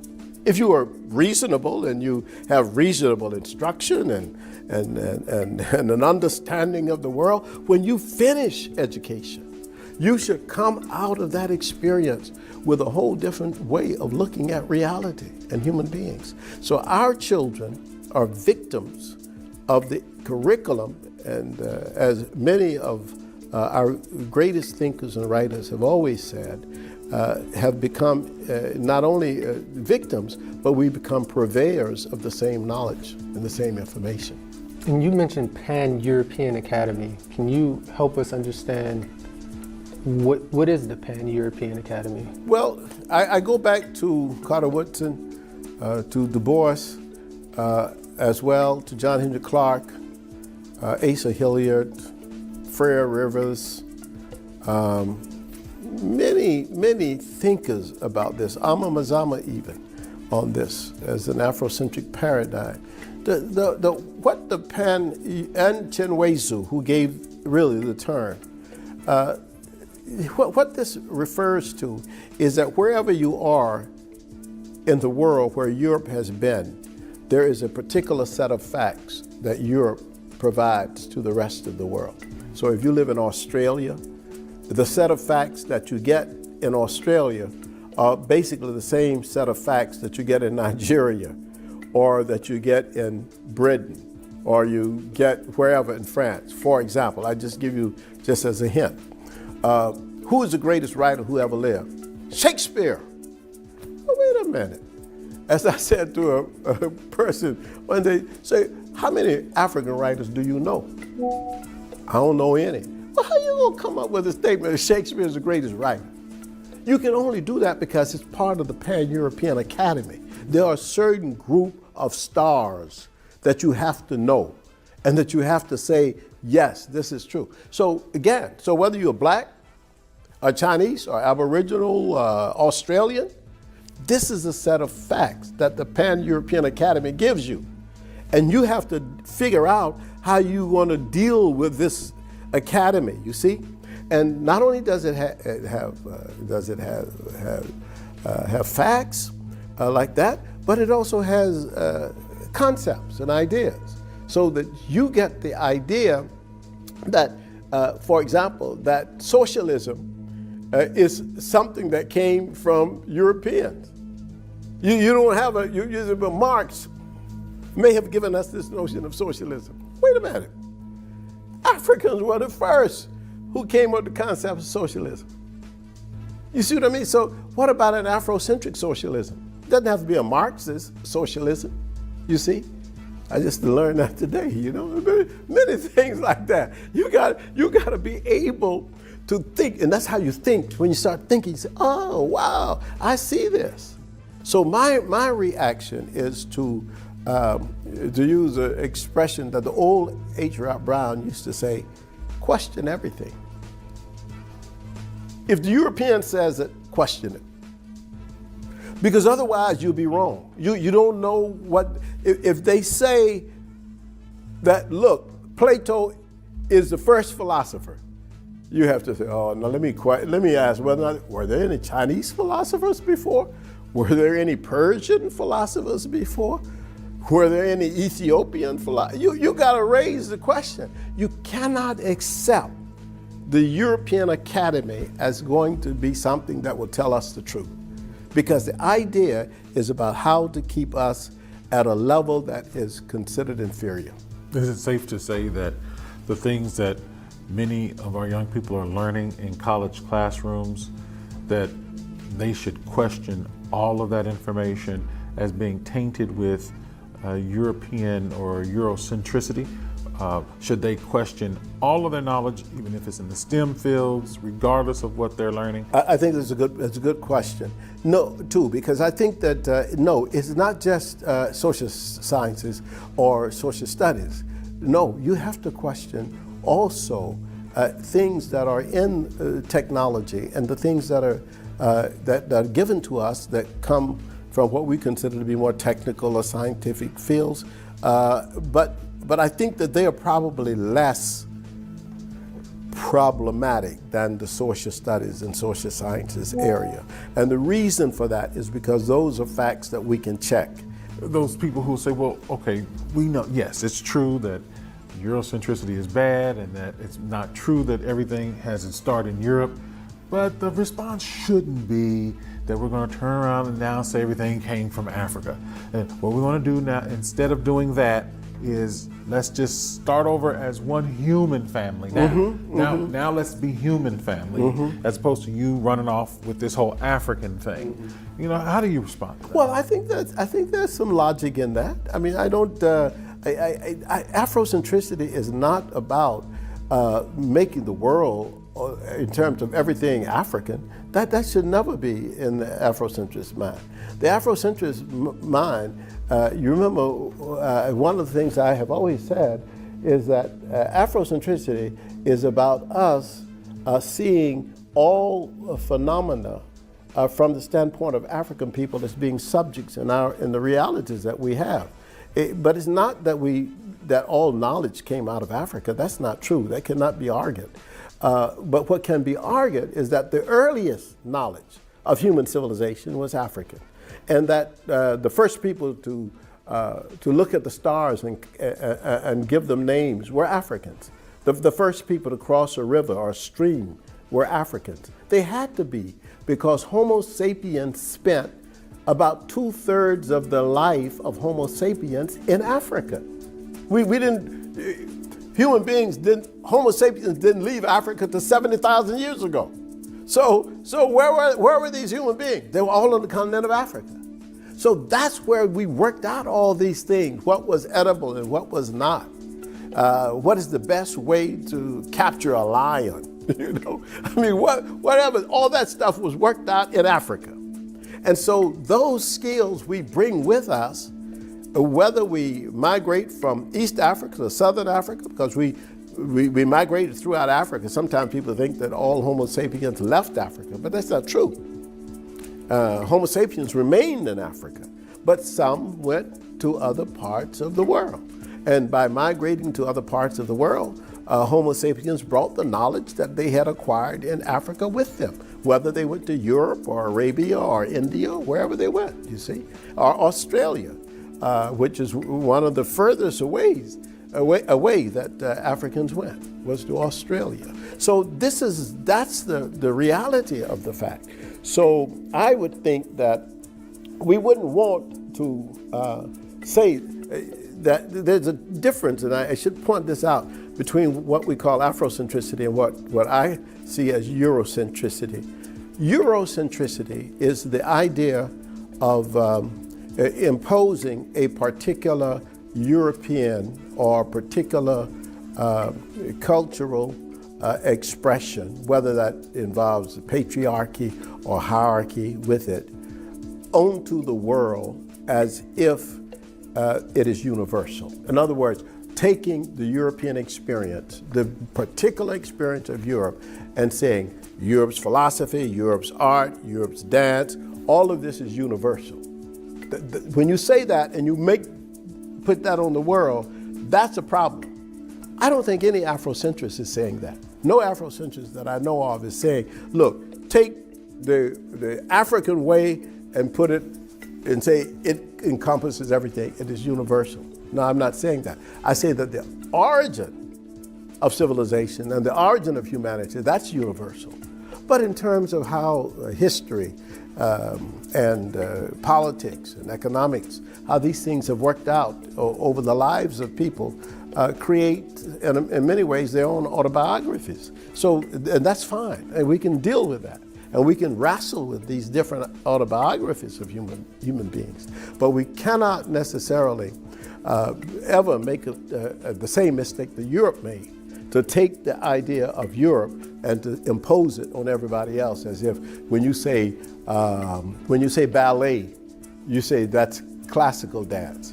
But when you talk about African dance, say from the royal court of the Asantes, you call that dance folk dance. Why is mine folk and yours is classical? Who created that? It's the hierarchy created that. The European, no, Africa doesn't do that. That's not, and the Afrocentrist doesn't do that. Dr. Asante, I want to ask you to take a look at a brief clip. You brought up Pan-Africanism, and just want to get your reaction to this. Nobody did that. Ain't nobody been around here judging her blackness. What we have judged is her lineage and her attachment to American descendants of slaves. She has a Jamaican parent and an Indian parent, and neither of those parents is an American DOS, descendant of chattel slavery in this country. Not everywhere slavery. We know that was slavery in other parts of the world. But if you in the Caribbean or one of those places, if you in Haiti, then your issue, as we've said here many a times, is with the French. And if you ever get reparations from the French, I will clap, I will be happy, I will throw you a party, I will buy you a drink, baby, but I will not try to take your money. I will not try to eat that fruit, because I don't have no bones buried in Haiti. My bones is buried in here. I celebrate you, I will help you, but I understand that that is yours, and I think you understand that too. So the real issue is, just like I'm not Jamaican, just like I'm not Haitian, just like I'm not Eritrean, you are not American DOS. You are not, you do not have parents and grandparents who grew up on sharecropper farms, who can trace their stuff back to slavery. You do not have that. So what that means is that you are not a part of this tribe. That don't mean you are not black. It means you are not a part of this tribe. As I'm sure you know, there are some groups that are warning against Pan-Africanism. You mentioned Pan-Africanism. For example, the ADOS movement, ADOS, which stands for American Descendants of Slavery, encouraging black people to close in the ranks and either squash Pan-Africanism or put it on a major delay because some groups, such as black people from the Caribbean or from Africa and things of that nature, harbor anti-black sentiment, or because they mess up black Americans' reparations claims, these kinds of things. So the first thing I wanted to do is ask you, what is Pan-Africanism and its relationship to Afrocentricity? And how do you respond to the ADOS movement and some of its concerns?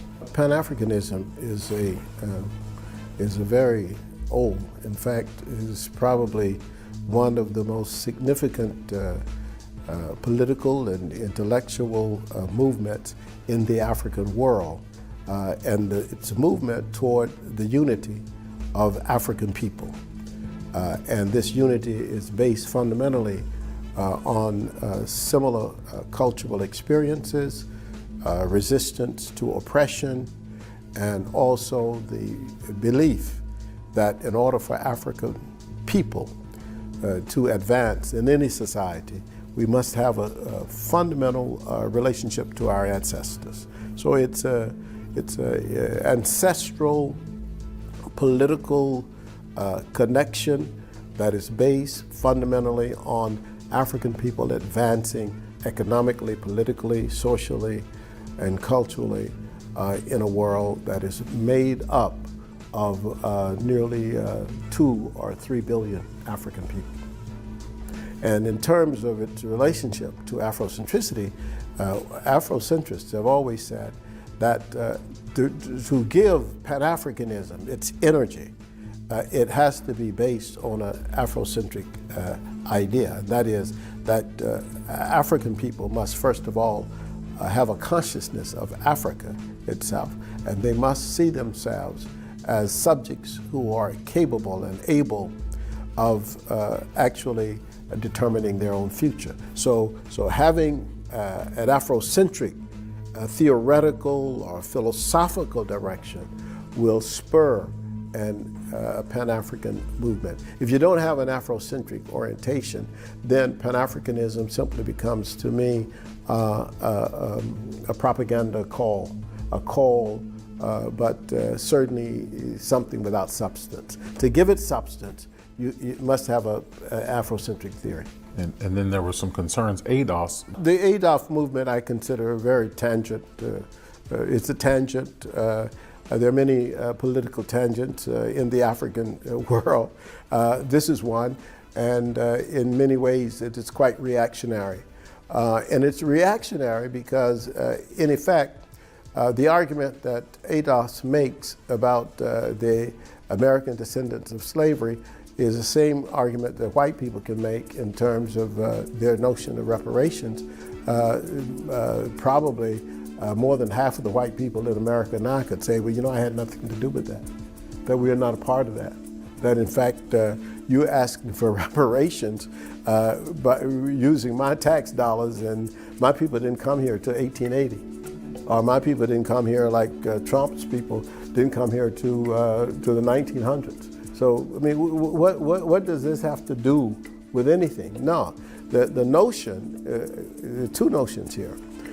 Pan-Africanism is an international movement, and it is not just a movement in terms of just solidarity of African people who live in the United States of America, but all of the Americas were engaged in the process of the enslavement of Africans.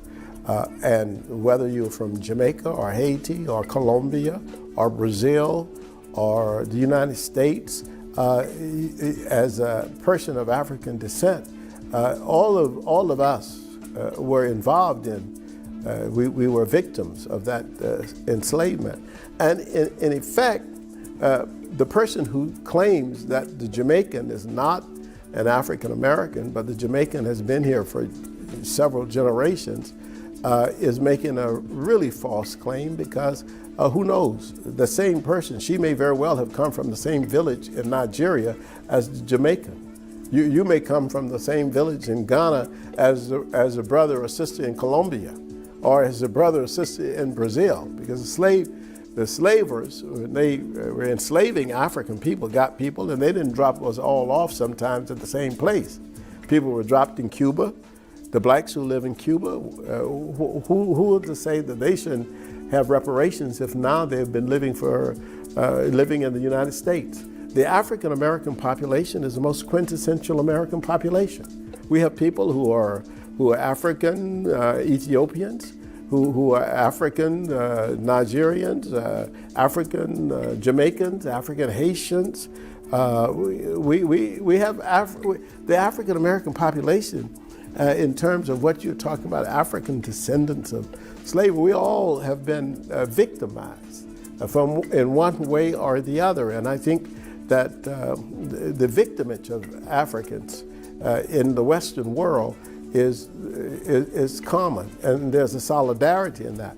I don't think Pan-Africanism initially had anything to do with that particular issue, but as you raise it now, it seems to me that the idea of ADOS having this particular idea is quite nativist and very, very much reactionary.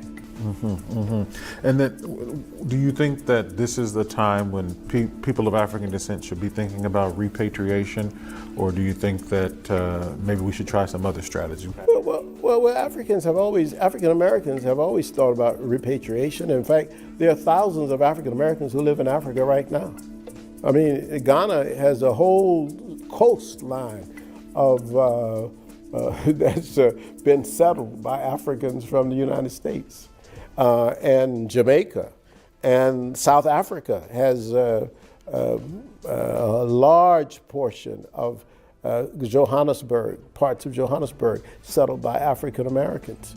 And many African Americans who retire take their retirement and go to Africa because it's cheaper. They can live in Africa on their pensions at a much cheaper rate than they can live in the United States. So repatriation has always gone on in the African American population. We always have had people. We have not had en masse, but we are beginning to get that because, as I said, the population between Winneba and Cape Coast in Ghana, there's a strong African American population there. And you of course you always get the celebrities who the Beyoncés and the Rita Marleys who have houses and Oprahs who have houses and stuff throughout Africa. But for the most part, I think that we don't know enough sometimes about Africa for repatriation, and hopefully African Americans will begin to see Africa as a place that they have to go to in order to have full consciousness. You have to see it for yourself. Dr. Asante, help us understand the movement. I think that the current movement, which is sparked by Black Lives Matter, is really, again, a response to particular issues that have created within the community, within the Black community, incredible anxieties and great sense that we need to defend ourselves politically and, in fact, economically, culturally, and socially. So this Black Lives Matter movement is just one aspect of the entire historical movement that has existed from the beginning of Black resistance in the United States of America. I mean, from very early on, from the 1700s, we were petitioning and fighting and saying, this is wrong, this is not right, and so forth and so on. However, what is unique about this movement is that it has also operated within the context of what I've often called the racial field, so that it is responding in a racial way to the hierarchy and patriarchy that exists within the society. In other words, we haven't stepped outside of the American system to say, wait a minute, the whole thing is bad. It's not just police brutality.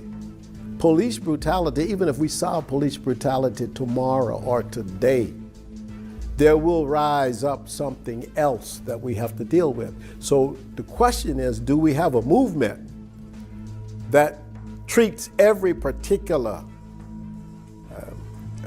instance of white racial animosity toward Black people? Or do we have a larger movement based on consciousness of African identity and African visions and dreams and African values and morality that deals with the whole question of the American society being against Black people in a systemic way? That's the issue for me, because I think that Black Lives Matter movement I support it, but it's a narrow movement. It's a very specific movement, and in many ways was prompted by the outrages over the police killing of black people. But police have been killing black people for a long time, even before this movement, you see.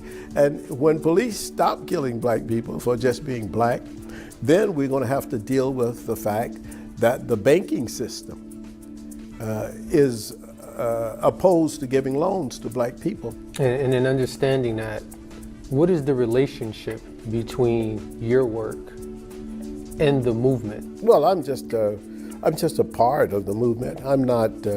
I'm certainly no leader in the movement. I'm a part of the movement in the sense that I participate to the best of my ability with the skills that I have. Dr. Asante, I wanted to ask you, if black people follow the Afrocentric lead and begin to see ourselves culturally as Africans and adopt Afrocentricity, where does that put us in the future, 10, 20 years from now? What does that look like if we actually get a mass of people coming on board?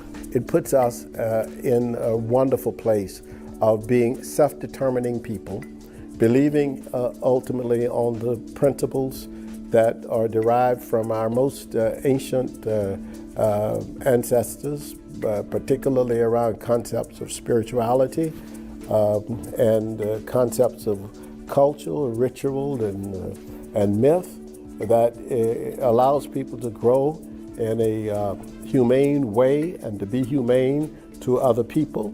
That's one. It allows us to build our own schools if necessary, so that we can have options. I mean, it's only if we can, I mean, we do this to have options, to be able to do anything that we want to. It gives us a sense of freedom, which we have always fought for, and which we have been the principal definers of freedom in America. This is why freedom, meaning ultimately those of us who are in bondage have been able to come out of this and to create a whole new world of freedom, unlike anything that has been created. We have increased, and we will increase, by virtue of being more Afrocentric, the opening of society